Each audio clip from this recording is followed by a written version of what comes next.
angels waging war in the unseen realm. Global events fulfilling biblical prophecy. Eternal life. What lies beyond mortality? From analyzing the paranormal from a biblical worldview to the discussion of cutting-edge science and technology, conspiracy, discovery, special investigative reports. Unafraid to explore the challenging issues facing humanity. Welcome to another edition of Skywatch TV.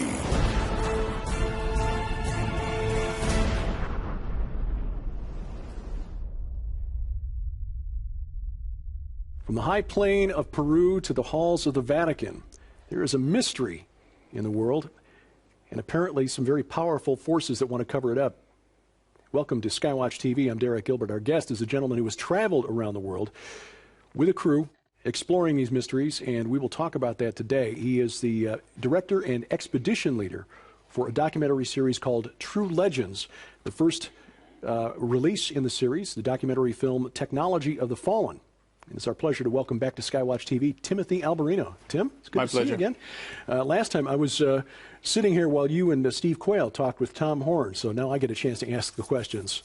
The first film, and I know you're hard at work on the second and third releases in the True Legend series, but to recap the first film, Technology of the Fallen, where did you go and what were you looking for? Well, let me say first that the True Legends documentary series is based on Steve Quayle's book, True Legends. Steve Quayle wrote a book called True Legends that deals with all kinds of issues, from giants to UFOs to all kinds of anomalous sort of phenomenon.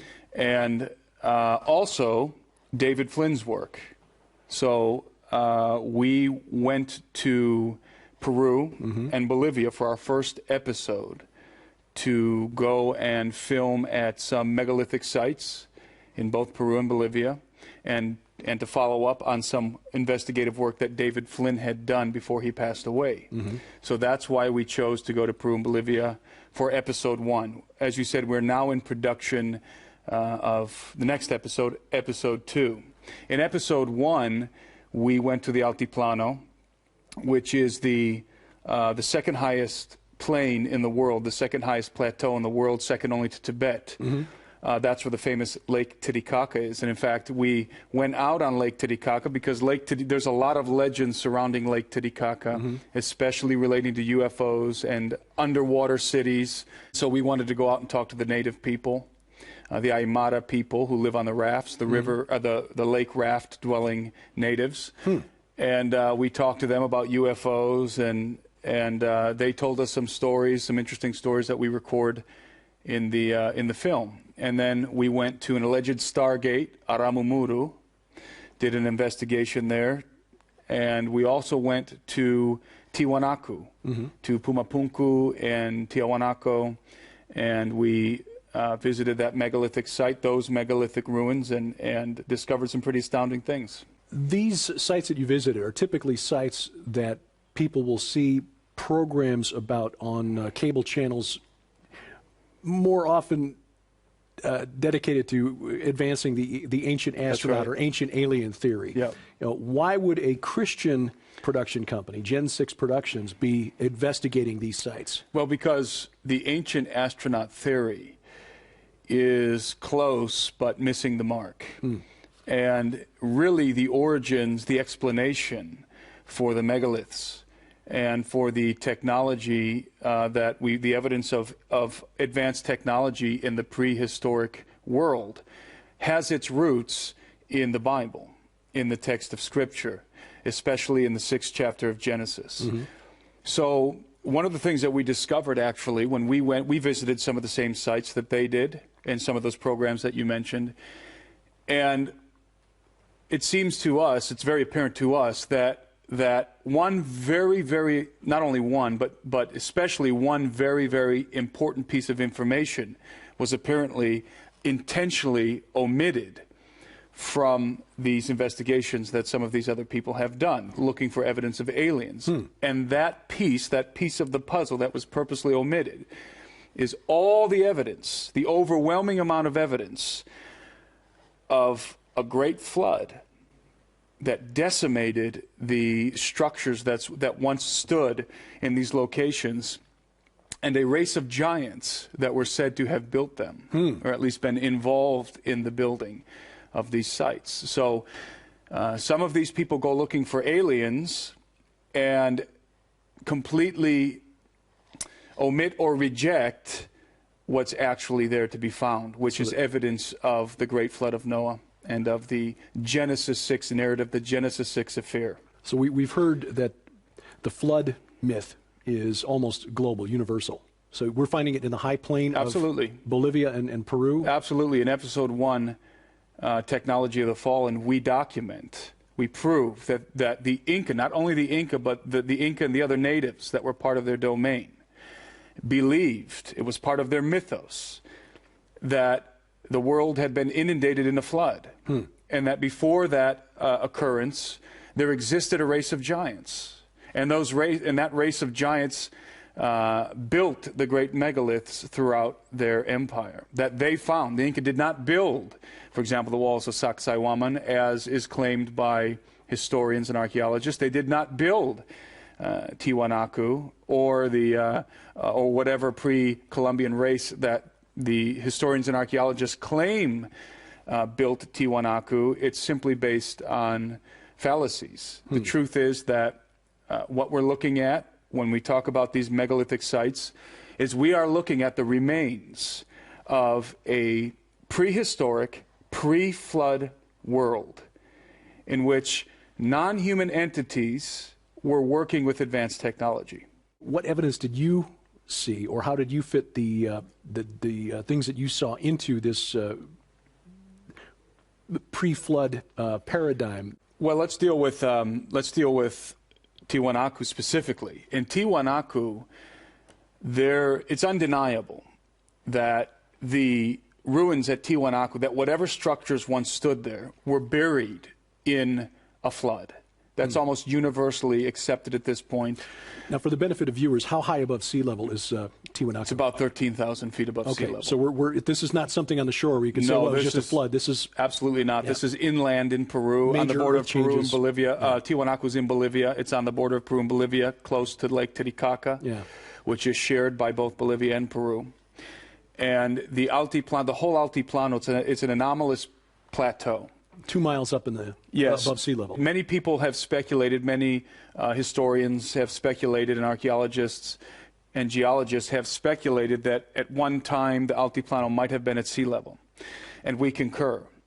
We think that during the Great Flood, the great cataclysm known as the Flood of Noah, there was an upheaval of the entire Altiplano, together, the whole plain. And we believe that Lake Titicaca is a remnant of the waters of the ocean. So at some point in time, it's pretty much indisputable that the ruins, the megalithic edifices that once stood, were bowled over by tidal waves. And 10 feet, 6 to 10 feet of sediment was deposited over these ruins. And that's a fact. And within that sediment, of course, you find fossils and artifacts relating to the sea. The construction itself, Pumapunku is one that I've seen some programs on. What is it about the construction itself that leads you to conclude that it could not have been the Inca or their ancestors? Well, first of all, the Inca never claimed to have built any of the megaliths or even to have had records of their building. Now, the Inca did model their architecture after what they had discovered in the lands that they would eventually conquer. In other words, Ecuador, mainly Ecuador, Peru, and Bolivia, what we now know as Ecuador, Peru, and Bolivia. They called, by the way, the area around Cusco, they called that the land of the gods or the home of the gods, precisely because of what they discovered. Already there, what they discovered. And they deduced that this must be the home of the gods because of what the gods built, of what's left over from what the gods built here, meaning the megaliths, the ruins, which again they believe were pre-flood. But Tiwanaku specifically, the building of Tiwanaku is ingenious the structures that once stood specifically in Pumapunku. Tiwanaku is the general area in Bolivia where all the ruins are. Okay. It's kind of confusing. The actual city, the town, is called Tiwanaku. It's the Spanish version of the native word Tiwanaku. Tiwanaku is the native word for all of the ruins in that area. Okay. And specifically, Pumapunku refers to a very specific area, a very specific conglomerate of megaliths in that area. Okay. Pumapunku was built, was devised using interlocking, the building was devised using interlocking blocks. So the construction that they used was almost like, it was interlocking pieces. And they were, these pieces, these blocks have almost perfect, in some cases, absolutely perfect right angles. The blocks appear to have been vitrified on the surface. So these were smooth, glossy blocks. And if anybody knows anything about vitrification, it takes a lot of heat to vitrify andesite. And these pieces interlocked. They fit together like a jigsaw puzzle. They were built to resist seismic activity. And this is something that David Flynn covers in his book, Cydonia, which is included in the David Flynn collection. And it seems that whoever the builders were, again, very likely giants, but there were many different kinds of genetic variants from the human race in the pre-flood world based on the advent of Genesis 6. And whoever built these megaliths all over the world, not just in Peru, built them to withstand cataclysm. And even though that Almost as though they knew that something was coming, Precisely. like a global flood that they needed to be prepared for. As if they had advanced knowledge that a great cataclysm was about to occur. So they built these grand megalithic structures in the hopes to survive, to withstand the cataclysm, which apparently was a futile attempt, because even though these things were made to withstand cataclysm, they obviously could not withstand the wrath of God, which came upon the world as a result of the activities of the Watchers and of their offspring, Right. the builders of the megaliths themselves. The Spanish basically conquered Central Latin America, South America. That's right. In the 16th century? In the 15th and 16th century. and 16th century. What records did they leave behind of what they discovered and what they found from the native people as they came into contact with them? You know, that's one of the most astounding things, and I think one of the, I would say one of the most important factors of episode 1, of our work that we did in episode 1, because we spoke with archaeologists, university-level archaeologists, very well-known archaeologists and historians, and we asked them, is there any evidence of giants in Peru and Ecuador and Bolivia? And their response was, yes, there is historical evidence of giants in the records, the historical records of Peru. There are not only are giants mentioned, but there are some very specific references to giants. And we were given a CD with some of the excerpts from the various archives from the chroniclers of Peru. And we're talking about the guys that wrote the history that the guys from whom we derive the history of the conquest of Peru and of the Inca, guys like Bernabé Cobo and Antonio de la Calancha, and very well-known historians who not only mentioned in passing that the Inca had myths about giants, or the mythos of the natives, but describe in great detail the actual bodies, mummified bodies, and bones of the giants that were discovered by the conquistadors and by the chroniclers and priests that came to the New World, specifically to Peru, to the conquered lands of the Inca. So the chroniclers, were they just soldiers with the armies of the conquistadors? Yes. Or were they Jesuits who were sent by the Vatican to help evangelize? In the case of the conquest of the Inca Empire, it was Francisco Pizarro and his 72 to 100 conquistadors. About 172 to 200 conquistadors who came and conquered the Inca, and with them were chroniclers, because Most of these guys didn't even know how to write. They were illiterate. But the chroniclers that came with them were in most cases priests, because the priests were the educated class of society.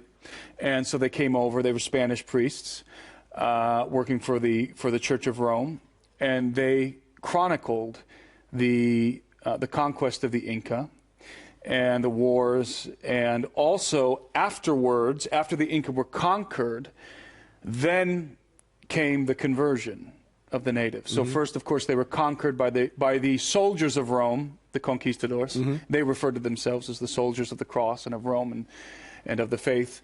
And then came those who would convert the native populace, the priests, and with them the Inquisition, the Spanish Inquisition, the worst branch of the Inquisition. And of course, with the priests came over the various orders, such as the Dominicans, the Jesuits, and so forth.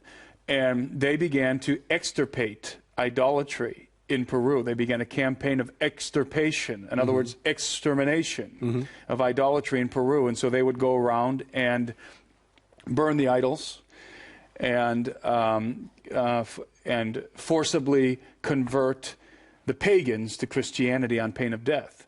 And in some of these instances, they discovered, astoundingly, and it is written in detail in the records, they discovered that in some cases, at least in one occasion specifically, the natives had enshrined the bodies of giants with what appeared to have had elongated skulls. They enshrined their bodies in a cave, and they were worshiping them as gods, but also as the progenitors of their people. Really?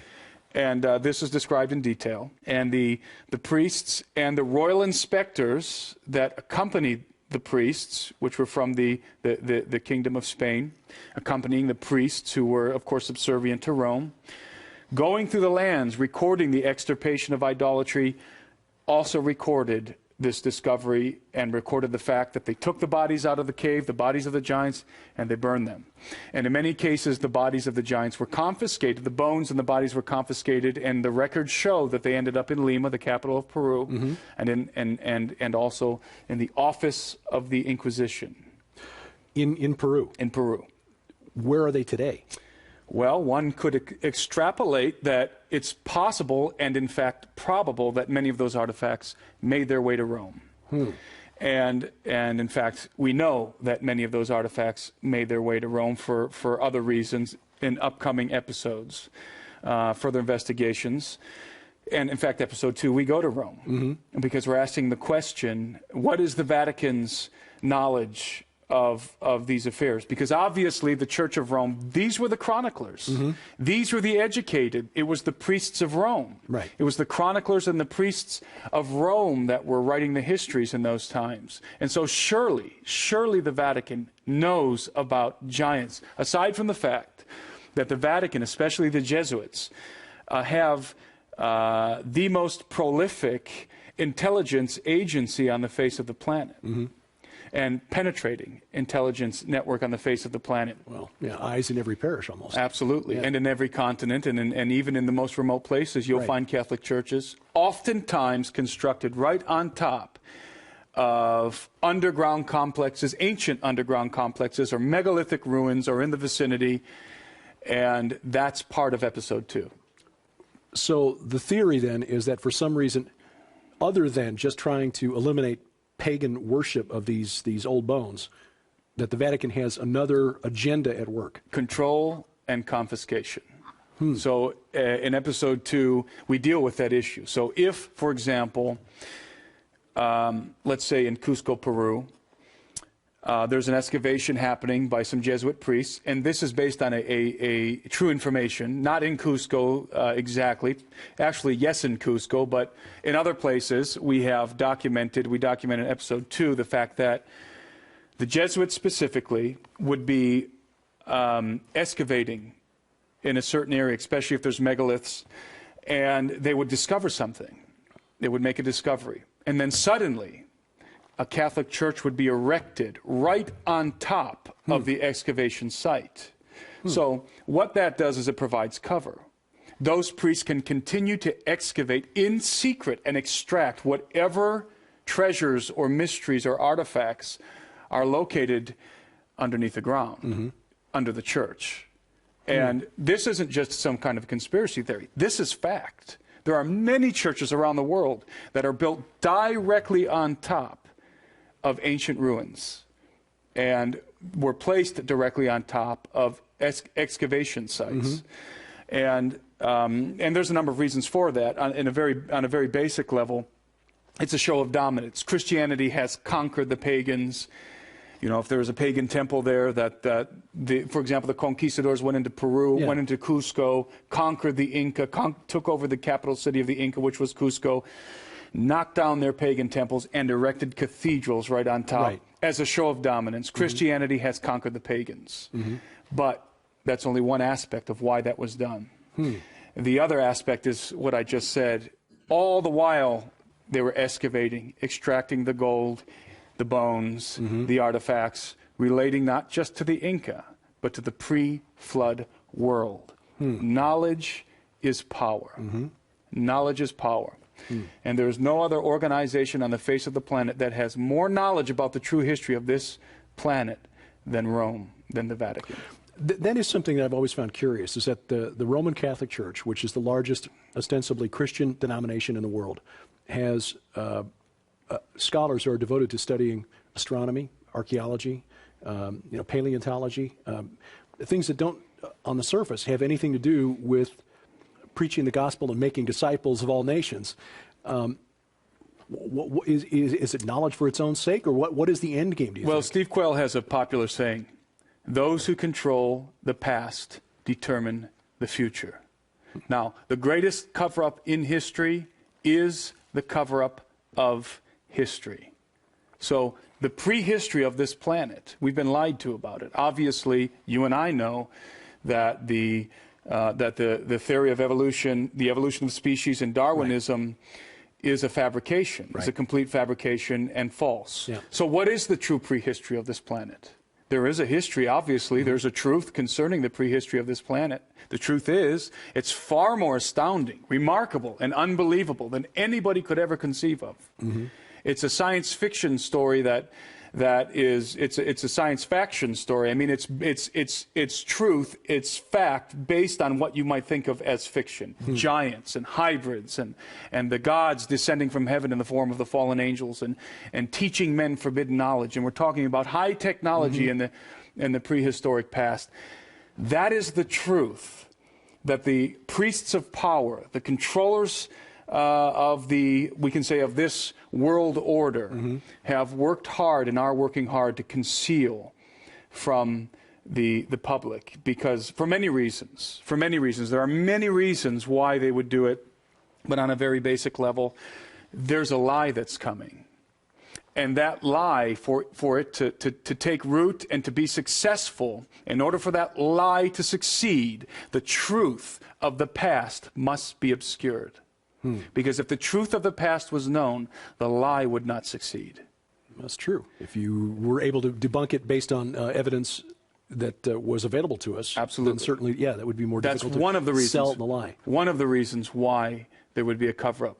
One of the reasons. But let's talk about perhaps the most practical reason of why there would be a cover-up, which we discovered in Sardinia. That's episode 3 in our documentary series, upcoming. Well, we've only got a few minutes left, so maybe we should leave that as a tease. We will. Because we definitely have you back when those episodes are ready.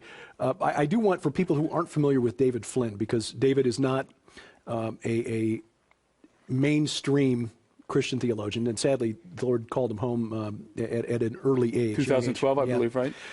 What is it about David Flynn's work, with just a couple of minutes to go here, that informed the research that you and Steve Quayle did for the True Legend series? David Flynn's work is some of the most profound work I've ever read, his research. Of course, in this collection here that was published by Tom Horn and Steve Quayle working together to put this together, Cydonia and Temple at the Center of Time, the two of his two best sellers. David Flynn, especially in the book Cydonia, he goes into the mythos of all kinds of ancient civilizations, especially the Greeks, the Romans, and he demonstrates in the Phoenicians, and he demonstrates why the prehistoric past, based on the whole Genesis 6 narrative and even some of the pre-Adamic stuff, is so important to understand if you're going to talk about the prophetic future. And his work is second to none in that arena. And again, obviously Steve Quayle has written many books, and the True Legend series and his Genesis 6 giants, and then you combine that with the work of David Flynn. That's really what we're pursuing. And that's the heart of what we're doing, is to show people that, look, if you want to understand the prophetic future, you've got to understand the prehistoric past, because the whole thing is going full circle.